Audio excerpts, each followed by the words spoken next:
教皇は近辺の貧しい人々にも神のように崇められ尊敬されている。その評判は全教皇に勝るとも劣らんほどだ。On va s'intéresser ici à l'un des personnages les plus complexes de la licence de Saint Seiya, et également l'un des plus populaires. L'avantage d'effectuer cette vidéo aujourd'hui, c'est qu'on va pouvoir insérer les nouvelles informations autour de ce personnage, repasser sur l'adaptation animée qui a effectué de terribles modifications.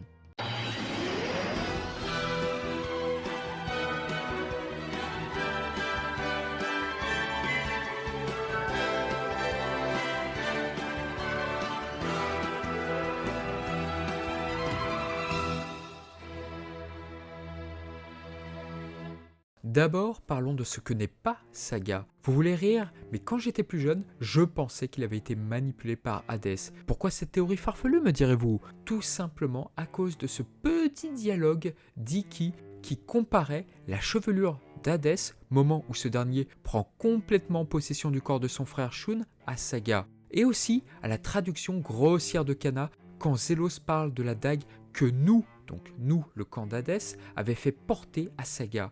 Ce qui laissait croire que c'était Hadès qui avait magouillé la tentative de meurtre sur le bébé Athéna.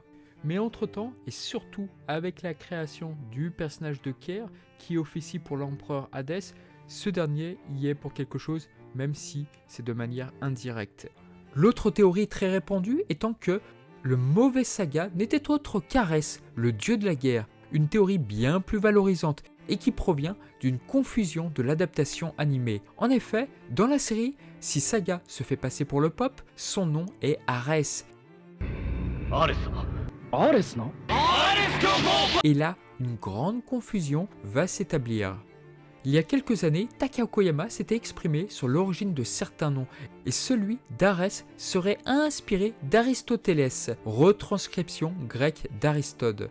Cela donne du crédit à la version française qui a traduit le nom en Arlès. Du sanctuaire. Arlès? Pour la suite de la vidéo, je vais donc nommer le personnage ainsi. Il s'agit donc d'un malheureux hasard que le nom Arès se rapproche du nom Arès, célèbre figure mythologique. Santiago s'engouffrera sur cette voie. Les produits officiels ont cependant tranché, notamment à travers la gamme Saint Claus Myth. Athéna est la déesse de la guerre et Arès aussi. La dualité était intéressante et pourtant Masami Kurumada ne retiendra pas cette piste pour proposer un résultat très différent. Aujourd'hui, sur Sega, tout est beaucoup plus clair et grâce aux chapitres récents qui ont été rajoutés sur la Final Edition qui paraît actuellement en France. D'où l'intérêt de faire maintenant une vidéo.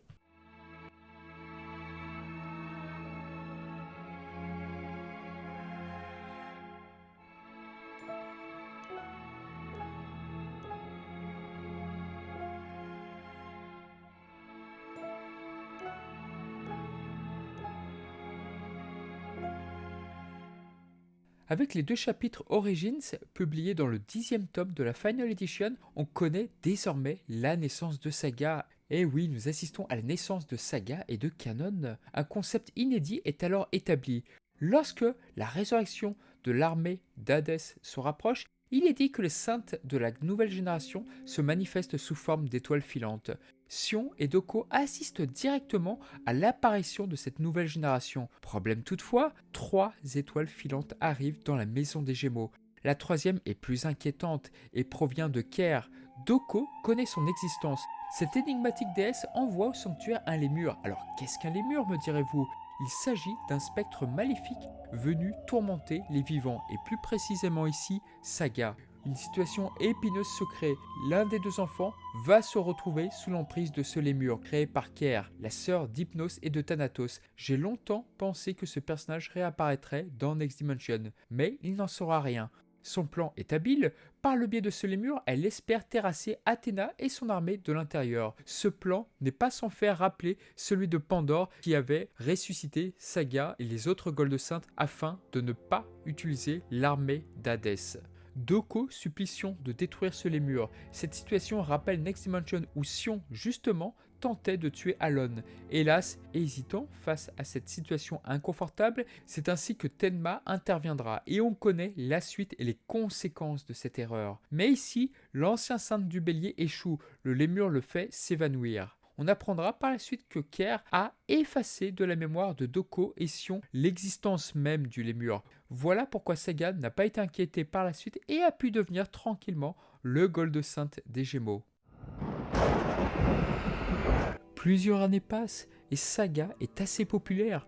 Personne ne verra sa souffrance intérieure à l'exception de Kanon. Aux yeux d'Aiolos, Saga est le digne successeur de Sion et il est tenu en haute estime par ses pairs, tout comme Aiolos d'ailleurs. Saga parvient avec beaucoup de succès à cacher son lémur. Ce mal qui le ronge, cela nous procure de l'empathie envers ce triste personnage. Sion, se doutant de ce qui va se passer, donne une directive à Mu, son jeune disciple. S'il constate un changement de personnalité de sa part, il devra se tourner vers Doko. Alors ce qui est intéressant avec ce dialogue, c'est qu'on n'a pas nécessairement l'impression que Saga est au courant que Mu est le disciple de Sion. Il est néanmoins bon de rappeler que Masemi Kurumada a établi l'idée que Mu serait le disciple de l'ancien grand Pop, peu après la bataille de Sanctuaire, plus précisément au tout début de la partie Hades.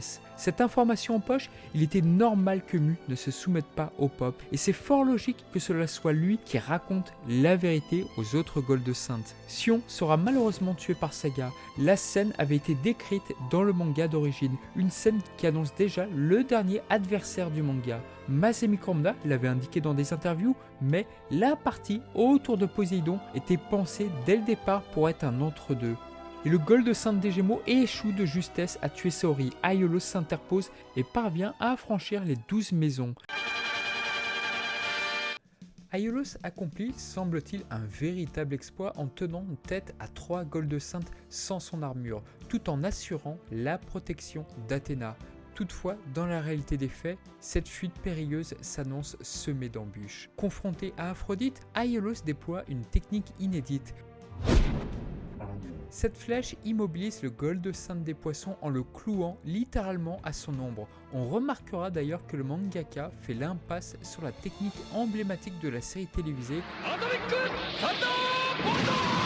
Ainsi, face à Aphrodite, Aiolos parvient effectivement à s'en défaire avec une relative aisance. En revanche, l'affrontement avec Shura se révèle bien plus ardu. D'emblée, le Shadow Awo s'avère inefficace contre le Gold Saint du Capricorne, détenteur d'Excalibur. C'est alors que le sceptre Niké intervient de manière totalement inattendue afin de neutraliser Shura. Ce moment est loin d'être anodin et revêt une importance capitale. C'est précisément à cet instant que Saga réalise la disparition du célèbre sceptre de la statue d'Athéna.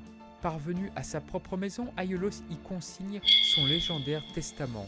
Peu après, et dans la maison du cancer, Deathmask déclenche cette terrible attaque, aussitôt retournée contre lui par Athéna elle-même. L'issue est sans appel, Deathmask est précipité dans le Yomutsu Hirasaka. Alors petite surprise, la forme objet de la clause des Gémeaux tente de projeter Aiolos dans une autre dimension parallèle. Il faudra l'intervention in extremis du bon Saga pour contrecarrer cette manœuvre. Pendant la fuite d'Aiolos, une scène très importante est décrite. Suite à son crime, Saga est sur le point de se suicider avec la fameuse dague du Pop. Et c'est à ce moment-là que Ker intervient, se dévoilant devant lui pour l'en empêcher. La déesse lui a en effet confié la mission de tuer Athéna. Donc, non seulement Saga depuis sa naissance est manipulé par son lémur, mais en plus, il n'a pas d'échappatoire possible. Cela enrichit considérablement la souffrance intérieure du personnage. Néanmoins, Masemi Kurumada fait croire à la mort d'Athéna, puisque Shura coupe les cordes du pont auquel était suspendu Aiolos. Shura pleurant ainsi la mort d'Athéna, indiquant que celle-ci se réincarnera. Un dialogue amorçant un autre mensonge de Saga, celui de faire croire au sanctuaire qu'Athéna est de nouveau là. Aiolos parvient à confier Athéna auprès de Mitsumasa Kido. C'est intéressant, c'est que pendant 13 ans, Saga va usurper le rôle de Sion, mais de manière fort positive. Aucune bassesse ne sera entreprise. Le lémur ne se manifeste plus. Saga fait un boulot remarquable au sanctuaire, un élément qui n'est certes pas tant développé que ça, mais on comprend pourquoi des personnages comme Shaka, qui est assez lucide, dirons-nous, est sous ses ordres. Malheureusement, Mitsumasa Kido par le biais de sa petite fille adoptive créer les Galaxian Wars. Plusieurs surprises étonnantes pour les saints du sanctuaire. D'une manière stupéfiante, 10 Japonais sont parvenus à remporter des Bronze Claws. Personne au sein du sanctuaire ne s'est véritablement posé de questions à ce sujet au cours de ces dernières années. Alors, il convient toutefois de relativiser. En effet, bien plus tard dans le manga, soit à la fin du sanctuaire, par le biais des fiches des personnages, le lecteur apprendra que les saintes du manga ont tous des nationalités différentes.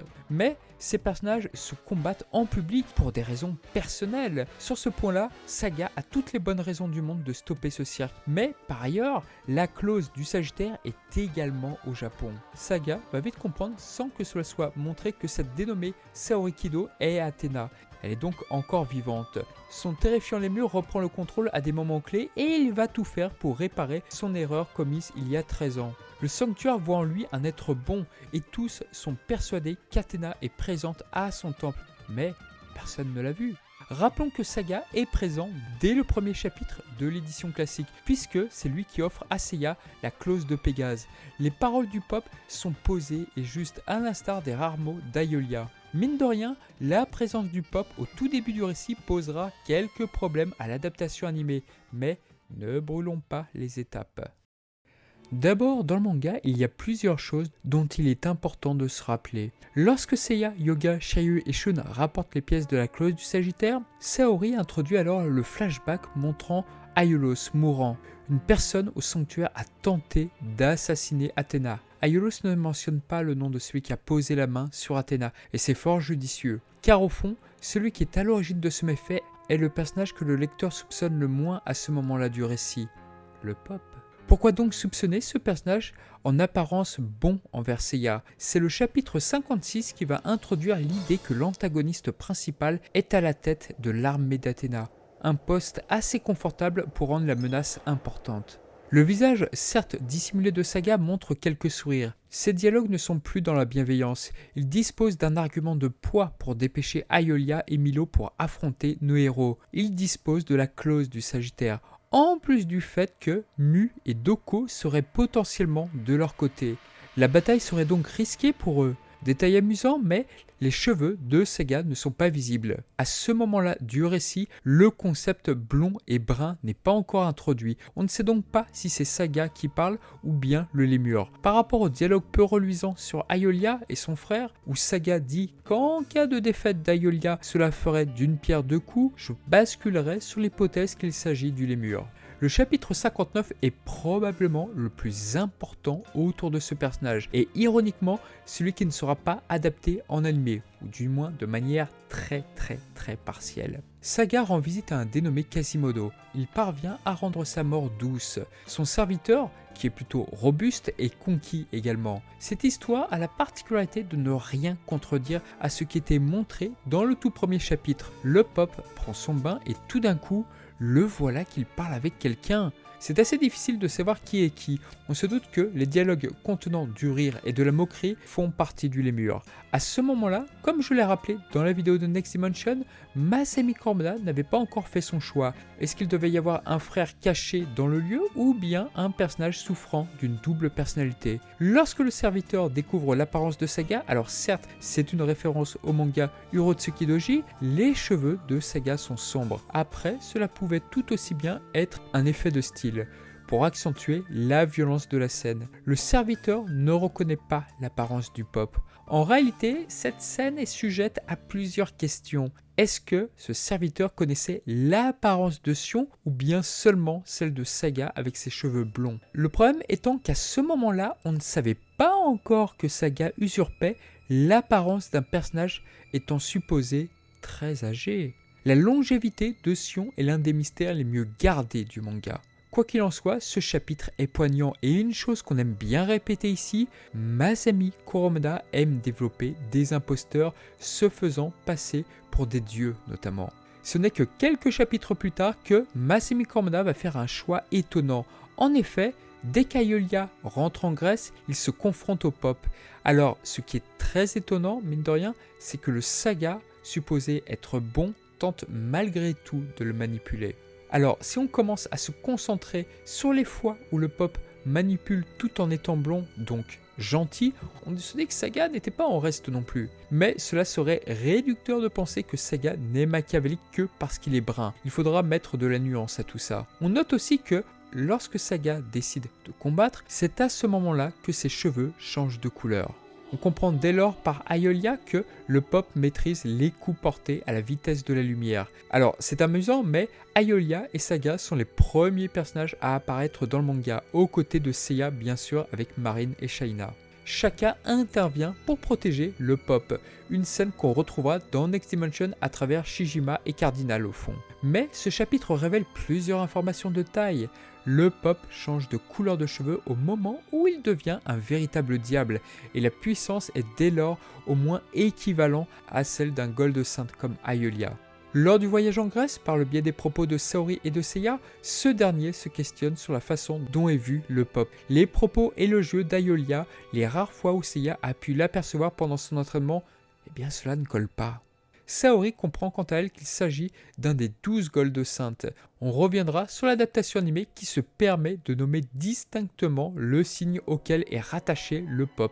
La bataille avec Seiya et les siens commence. Saga interviendra à distance, notamment dans la maison des Gémeaux. On devine ainsi qu'il est derrière la clause vide des Gémeaux. Notons que, à travers cette illusion, la clause vide fait apparaître un porteur détenant des cheveux bruns, soit exactement ceux de Saga possédés par le lémur. Et c'est un détail que l'anime ne reprendra pas. La clause vide aurait donc dû avoir les cheveux blancs dans l'adaptation animée. Dans la Maison du Lion, un dialogue a été supprimé par l'anime. En effet, il nous faisait découvrir une des plus grandes manipulations de Saga, le Genru Maoken. Cette technique utilisée sur Aeolia est impressionnante. À ce moment-là de l'histoire, on se demande si le mangaka n'envisageait pas de le faire confronter à Ikki, qui détient lui aussi une technique s'attaquant à l'esprit. D'autant que le Saint du Phénix s'était attaqué à son esprit peu avant dans la Maison des Gémeaux. Après le rapide passage dans la maison du Sagittaire, le pop se fait absent. Seiya parvient enfin à atteindre son temple. C'est l'occasion de parler des tenues du pop. Dans le manga, il y en a deux, une toge blanche et une toge noire. La seconde sera visible lors de la traversée des marches de nos héros. La seule fois où Sion portera la toge noire sera, comme par hasard, le moment où il sera tué par Saga. Première fois que nous voyons enfin le visage de Saga, enfin une révélation qui était attendue. Le déroulement est assez original car l'antagoniste principal félicite Seiya de sa traversée. Son regard est doux. Le dessin de Kurumada accentue cela. Ce sont des retrouvailles pour ces deux personnages au fond. Alors, cette information est très vite expédiée, mais Saga encaisse sans broncher la technique de Seiya sans sa clause. Un constat assez étonnant, même si on pourra nuancer que le héros n'était pas en très grande forme. Cela atteste que Saga est un personnage exceptionnel. L'antagoniste livre à Seiya toutes les informations dont il a besoin. Et en effet, on imaginait mal Seiya faire chemin arrière en compagnie du pop, le tout en moins d'1 heure pour franchir ces maudites marches. Il y a également cette information sur le sceptre d'Athéna qui provoque un drôle de sentiment. Et si Seiya et les siens avaient été avantagés depuis le début par le sceptre d'Athéna? Cette indication n'est pas très claire et provoque moult débats car cette révélation se révèle trop brumeuse. C'est probablement une information de dernière minute. Le mauvais Saga apparaît, son visage est sombre et l'auteur n'avait encore jamais dessiné son regard. Pour gagner du temps à imaginer le véritable visage de Saga, tout du moins celui maléfique, le chapitre 103 ne révélera guère son visage, il sera continuellement dans l'ombre. Le visage sera révélé dans le chapitre 104 qui sera en couleur. Il faut dire que le combat final était fort attendu par les lecteurs de l'époque. L'Another Dimension échoue, mais uniquement parce que le Sagabond tente de reprendre le contrôle. Mine de rien, cette attaque est tellement abusée qu'elle ne fonctionnera jamais dans le manga. Jamais.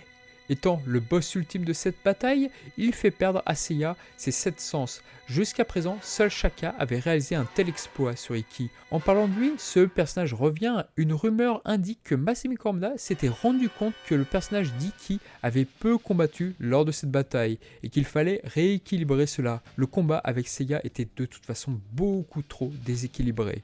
Malgré tout, Seiya utilise toutes ces techniques, dont le très rare Pegasus Rolling Crash. Mais rien n'y fait, le casque des Gémeaux pleure et l'antagoniste annonce la couleur de devoir régner en maître par la force.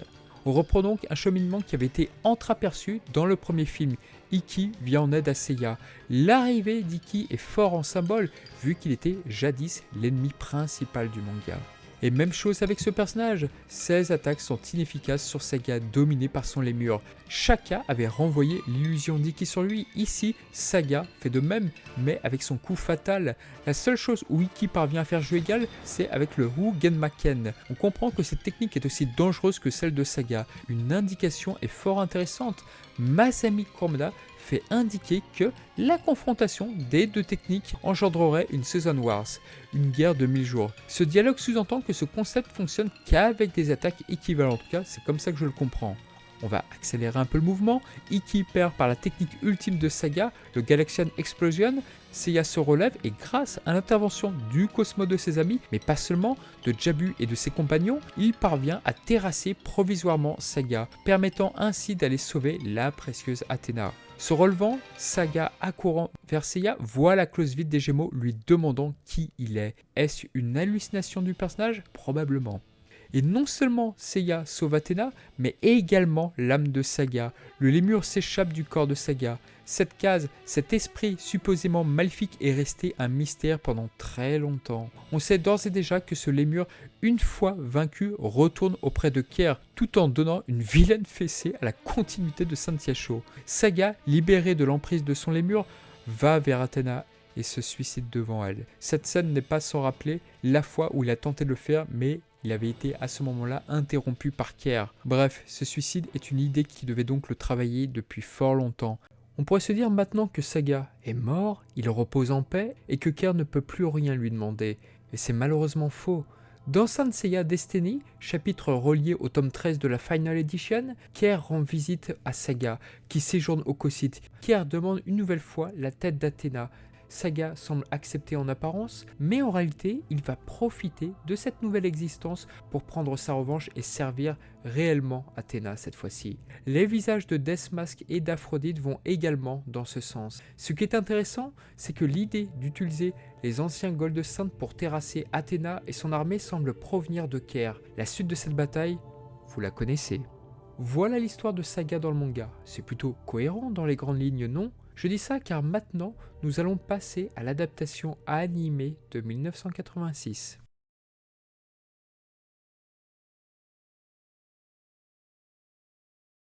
L'adaptation animée a vraiment beaucoup complexifié les choses. Elle prit des risques qui aujourd'hui sont complexes à comprendre. Déjà, il faut s'atteler sur la Outside Story, parue dans le Saint Seiya Anime Spécial numéro 2. Takao Koyama a écrit des histoires pouvant enrichir l'univers. Il en fera de même plus tard avec Dragon Ball. Ici, cela a pour but de présenter le véritable Arless. Déjà, pour ne pas perdre personne, il faut récapituler les personnages. Il y a Sion, qui est donc le Pop. Alors, je dis Sion, mais à l'époque, son nom n'était pas encore connu. C'est l'arc Hades, comme vous le savez, qui va introduire ce personnage. Arless, qui était le jeune frère de Sion, qui lui aussi est un Pop, il est également indiqué que c'était un Silver Saint. Vous êtes fan de Lost Canvas ? Alors ce concept vous est familier. En effet, dans The Lost Canvas, Sage est l'ancien Gold Saint du cancer et son frère Akurai est également un Silver Saint. Mais bon, je m'égare. Et ensuite, nous avons Saga, le Gold Saint des Gémeaux. Le jeune Arless, vous l'avez déjà vu dans l'épisode 71. C'est l'un des rares plans de ce personnage qui existe. Oui, je sais, il ressemble un peu à Shiryu. Dans cette histoire, écrite donc par Takao Koyama, Shura revient de son entraînement. Il est notamment accueilli par Aiolos qui voit en lui un Gold Saint d'exception. Très clairement, on sent qu'il y a une belle amitié entre les deux, ce qui n'est pas sans poser de problème par la suite. Saga fait son rapport et Shura ressent un étrange Cosmo, se demandant s'il pouvait émaner de Saga. Le Gold Saint demandera plus tard à Aiolos ce qu'il en pense de Saga. Ce dernier voit en lui une part d'ombre, un homme plein de mystères. Peu après, un mystérieux assassin tenta de tuer Arless. Provenant du royaume de Poséidon, Aiolos Shura s'interpose, ainsi que Sion. Le mystérieux assassin est contraint de prendre la fuite. Pour donner suite à cela, Arless ordonne à Saga de surveiller Poséidon. Aiolos, quant à lui, devra renforcer la défense du sanctuaire et Shura se rendre dans les 4 coins du monde pour accélérer l'entraînement des autres Gold Saints. Peu après, Arlès reçoit la visite de Saga. La vérité éclate enfin. Saga avait revêtu provisoirement une scale d'un marina qu'il avait tué peu avant cela. Apparemment, seul Arlès avait compris cela car Shura avait blessé l'assassin peu avant avec sa technique Excalibur. Saga ne put cacher sa blessure, Arlès fit donc le rapprochement juste avant sa mort. Il est tué par la technique ultime de Saga, le Galaxian Explosion. Hilar, Saga se réjouit de la situation. Il pourra ainsi prétexter que Saga n'est plus au sanctuaire car sa mission de surveiller Poséidon lui prendrait bien plus de temps que prévu. Un an plus tard, Shura revient au sanctuaire et très vite, Arlès le manipule pour lui demander de surveiller Aiolos, qui selon lui s'apprête à tuer Athéna.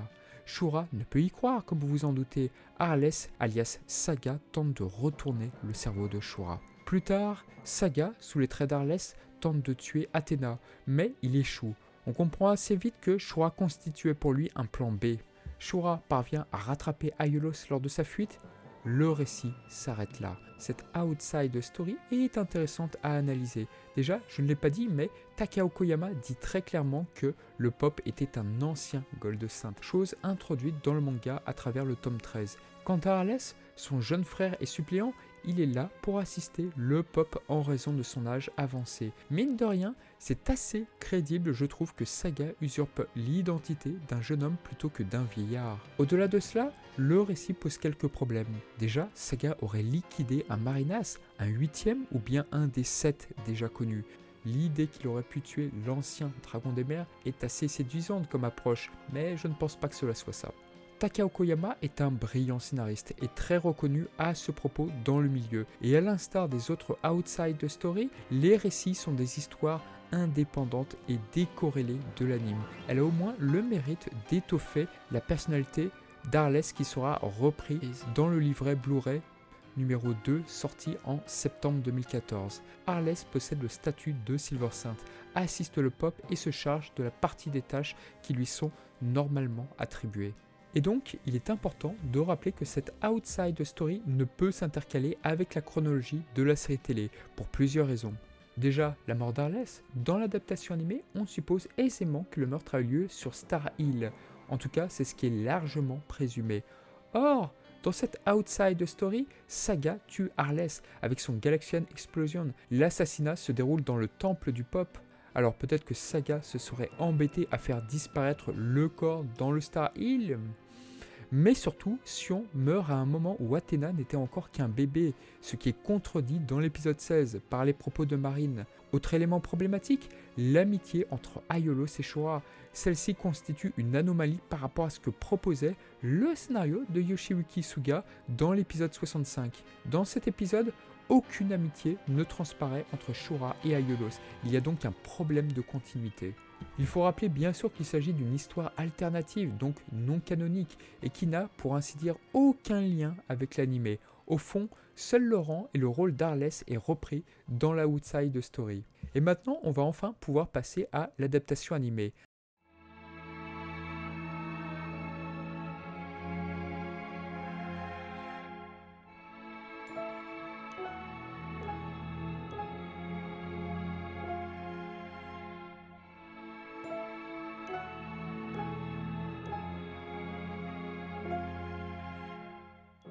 Arlès était un Silver Saint. À ce titre, il ne pouvait prétendre au rang de Pop et devait se contenter du rôle d'assistant auprès de Sion. Pourtant, à la mort de ce dernier, nul ne sembla remettre en question sa succession. Dans l'anime, aucune règle n'est établie sur les règles de succession et cela rend la situation d'autant plus crédible. Aiolos est mort et Saga, le seul prétendant possible, avait mystérieusement disparu 13 ans plus tôt. Ainsi, lorsque Arlès prit la tête du sanctuaire, personne ne s'en étonna vraiment. Tous le connaissent depuis longtemps déjà, car il agissait souvent au nom de Sion, trop âgé pour gouverner seul. Ce qui troubla les esprits, en revanche, ce fut le changement radical de personnalité d'Arlès, survenu peu après le retour de Seiya au Japon, mais on y reviendra plus tard. Saga assassine Arlès et va tenter d'assassiner Athéna, mais il échoue comme vous le savez. Il a probablement cru en la mort de Saori. Ce félon sut rester dans l'ombre pendant 13 longues années, au point que personne ne soupçonna jamais rien. Ce n'est qu'au moment de la diffusion des Galaxian Wars, retransmis sur toutes les télévisions du monde, que la part sombre de Saga refit surface au grand jour. C'est alors qu'il assassina Sion, qui venait tout juste de remettre la clause de Pégase à Seiya. Sous l'identité d'Arlès, Saga put ainsi prendre officiellement la succession du Pop, malgré son rang de Silver Saint. On suppose qu'il a probablement fait croire que Sion était mort de vieillesse. Alors je sais, lors du premier épisode, je sais que vous êtes très nombreux à penser que le Pop qui apparaît est Saga, mais ce n'est pas lui. Il s'agit alors de Sion. Alors pour la petite histoire, il est incarné par Hideyuki Tanaka, la voix du narrateur et qui incarnera plus tard Aeolia. L'adaptation animée fera le choix de différencier les tenues que portent Sion et Arlès. Le casque, les vêtements de ce Pop sont aujourd'hui largement associés à Sion. Il existe ainsi une Sainte Claus mythe de Sion avec ses vêtements. C'est assez étonnant pour beaucoup, mais oui, Sion vit beaucoup plus longtemps dans l'adaptation animée que dans le manga. Les choses s'accélèrent dans l'épisode 16, ceci est indiqué par Marine, mais le précédent Pop est mort, et là, on ne parle pas d'Arlès, mais de Sion.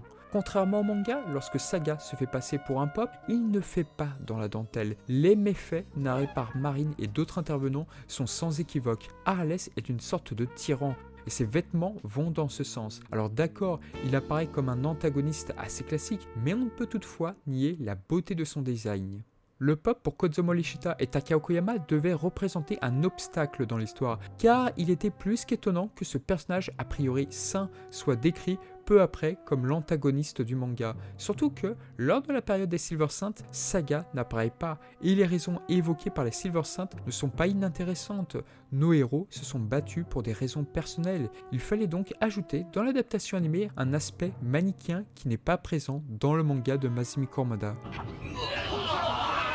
L'épisode 16, encore lui, a introduit donc Arlès, incarné par le très regretté Kazuyuki Sogabe. Contrairement au manga, le Pop dispose d'un masque différent bien sûr de celui des femmes saintes, permettant de masquer le plus possible des expressions. Gigas et Phaeton sont introduits, des personnages n'existant pas dans le manga. Saga enverra Dokrates et d'autres personnages inédits. Ils seront nommés bien plus tard comme étant la garde personnelle du Pop, qui interviendra pour reprendre le casque du Sagittaire. Oui, rappelons ce décalage important entre le manga et l'anime. Sur le format papier, les envoyés du Pop n'ont que faire de la clause du Sagittaire. Il s'agit pour eux d'une imitation, chose qu'affirmera Misty, tandis que, dans l'anime, non seulement le Pop est convaincu qu'il s'agit là de l'authentique Gold Clause, mais il récupère par les hommes de Dokrates l'armure, à l'exception du casque.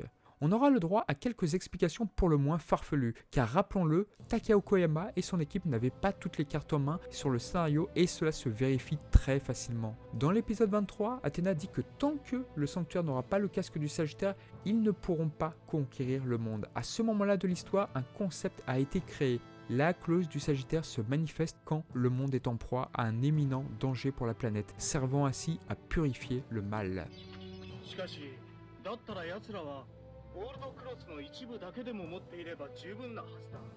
Autre différence avec le manga, c'est le rapport qu'entretient Ikki et Guilty. Alors pourquoi soulever leur lien sur une vidéo autour de Saga ? Eh bien tout simplement que Takao Koyama va apporter l'idée que Guilty était manipulé par Saga, introduisant d'une certaine façon ce qui adviendra plus tard le Genru Maoken de Saga. On apprendra par la suite que Ikki était un envoyé du sanctuaire. Les Silver Saints ne seront pas envoyés par le Pop Arlès, mais par Phaeton, qui devient un ministre, et c'est lui qui enverra les Silver Saints à la mort au Japon. Fait amusant, Saga détruit à distance l'île de la Death Queen, mais Ikki et les autres survivent grâce au Cosmo d'Athéna.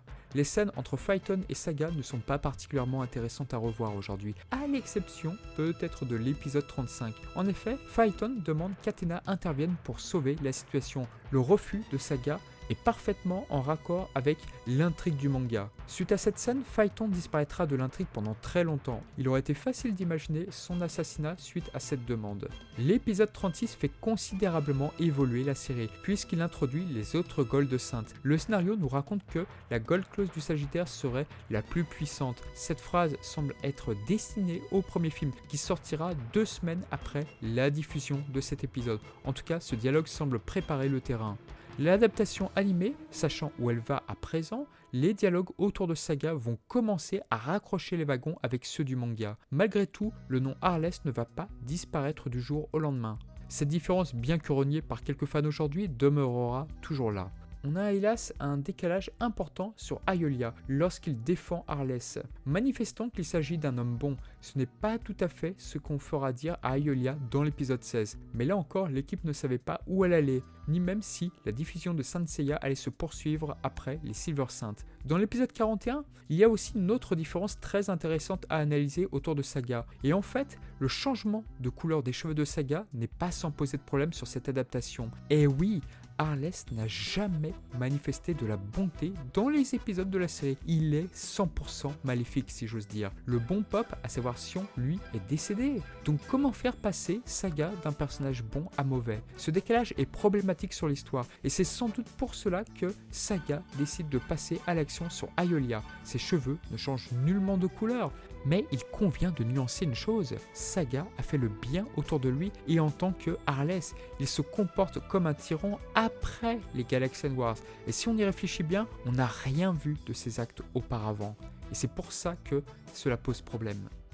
Dans l'épisode 44, le bon côté d'Arless est commenté par Aldébaran à travers un flashback qui illustre ses propos. Il adapte de manière très partielle le chapitre 59 du manga. Et le Gold Saint annonce qu'Arless est respecté et vénéré comme un dieu, et même par les personnes pauvres des environs. Sa réputation est aussi bonne que celle du précédent Pop, en d'autres termes aussi bonne que celle de Sion. On remarquera que, dans ce flashback, les cheveux de Saga sont blancs. Cela confirme une fois de plus qu'à ce stade-là de l'histoire, l'idée de modifier la couleur de ses cheveux n'était pas encore envisagée. On retiendra que la série va faire un choix judicieux. Le Saga bon sera incarné par Akio Nojima. Petit souci par contre, on ne va pas l'entendre beaucoup dans la série, car Saga y apparaît dans 98% du temps comme un être machiavélique. Lors de l'épisode 46, c'est la toute première fois que nous pourrons donc entendre Akio Nojima. Mais à ce moment-là, on ne sait pas qu'il incarne le bon Saga. La réalisation de l'épisode est intéressante car Saga ne reconnaît pas tout de suite la voix, insinuant ainsi qu'il ne l'a pas entendue depuis fort longtemps, ce qui semble plutôt logique. Autre détail amusant et déjà indiqué dans la vidéo des différences entre le manga et l'anime, Saga d'un épisode à l'autre changera de tenue lors de la traversée des 12 maisons. Quand il apparaîtra dans une scène adaptant le manga, cela sera la tenue du Pop, auquel cas cela sera sa tenue assez populaire de l'anime.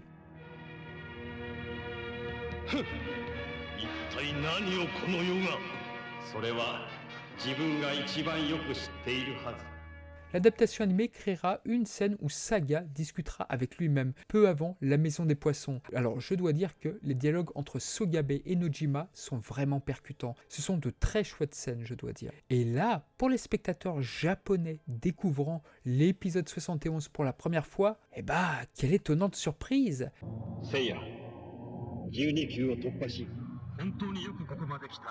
La voix qu'on entendait au loin parler au Pop se retrouve sur Arless, avec une couleur de cheveux que nous n'avions jamais vue jusque-là. Saga a les cheveux blancs tout au long de l'adaptation. Suite à cela, la surprise dans l'anime est peut-être plus étonnante que celle du manga. C'est à ce moment que Marine divulgue à Shaina avoir retrouvé le corps du véritable Arless. Oui, ce personnage qu'on a toujours pris pour Sion à l'époque. Mine de rien, s'il est étrange que Saga ait deux voix, dans le feu de l'action, cela passe terriblement bien cette dualité.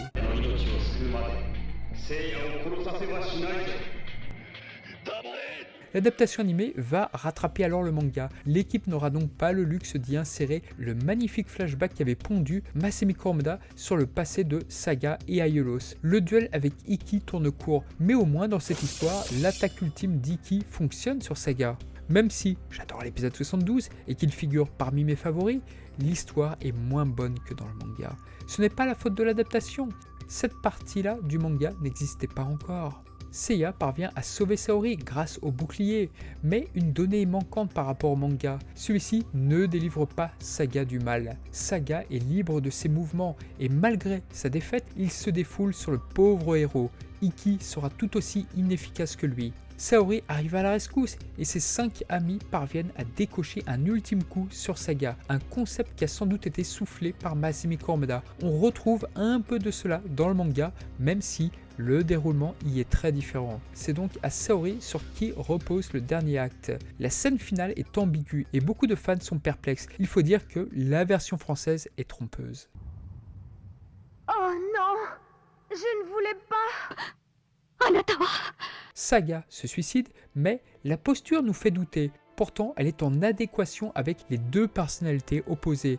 L'un des bras tente de tuer Saori et le second se suicide. Alors cette dualité et surtout la position de ses bras pourraient faire écho avec la forme objet de la clause des Gémeaux.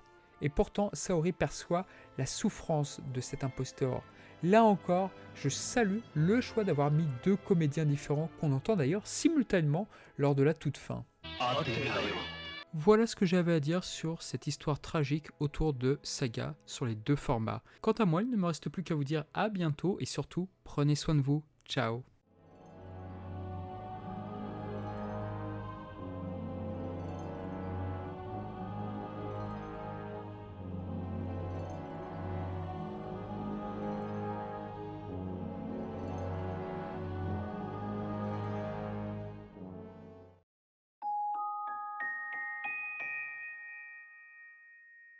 Hey, alors je voudrais revenir un peu sur l'épisode 7 de Saint Sho. Cet épisode a la particularité de montrer Sho voyager dans le passé. Par le biais de cette adaptation, la Toei Animation en profite pour adapter des passages clés du manga. Première chose, le pop est incarné par Nobuo Tobita, soit le comédien qui prête sa voix à Sion. Il n'y a donc aucune ambiguïté sur l'identité du pop. De plus, les vêtements sont ceux de Sion, tels qu'on peut le voir dans l'épisode 1 de la série d'origine. Problème toutefois avec la série classique, ici, pas d'Arlès. On est clairement sur une adaptation qui reprend le manga à la lettre, notamment sur la manière dont Saga est délivré de son lémur. Alors pourquoi avoir adapté cela ? Une des raisons, à mon sens, est que l'intrigue de Saint Sho se base sur la défaite de Saga du manga, à travers cet énigmatique esprit maléfique qui quittait alors le corps de Saga. Le tout pour donner lieu à la résurrection de Saga, mais en tant que Arès, dieu de la guerre.